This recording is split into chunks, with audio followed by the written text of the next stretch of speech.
సుమన్ టీవీలో మీ personal and business promotions కోసం కింది నెంబర్కి కాంటాక్ట్ చేయండి.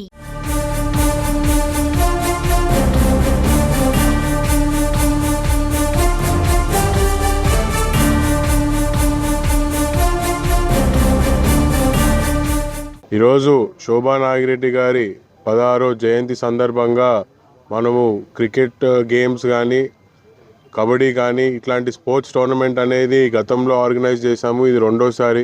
మరి గతంలో ఆర్గనైజ్ చేసినప్పుడే మనం చెప్పాము, ప్రతి సంవత్సరము ఇలాంటి ఒక టోర్నమెంటు నిర్వర్తించి యువతని క్రీడా రంగంలో ఇంకా ప్రోత్సహించే విధంగా ముందరికి తీసుకొని వెళ్ళడానికి మా కంప్లీట్ సపోర్ట్ వాళ్ళకు ఉంటుందని చెప్పి పోయినసారే చెప్పాము. ఆ ప్రక్రియలో భాగంగానే ఈరోజు కూడా మనము క్రికెట్ మ్యాచ్ అనేది ఈరోజు ఓపెనింగ్ చేయడం జరిగింది. షటిల్ కానీ ఇప్పుడు మా భూమా శోభా నాగిరెడ్డి గారి స్టేడియం ఉంది, ఇండోర్ స్టేడియం. అలానే క్రికెట్ స్టేడియం కాకుండా క్రికెట్ బ్యాడ్మింటనే కాకుండా ఇంకా చాలా స్పోర్ట్స్ ఆలగడ్డకి పరిచయం చేస్తాము తొందరలో. ఫుట్బాల్ కానీ బాస్కెట్బాల్ కానీ యువతకి ఎవరికైతే ఇంట్రెస్ట్ ఉందో వాళ్ళు వచ్చి దాంట్లో పాల్గొనాలి.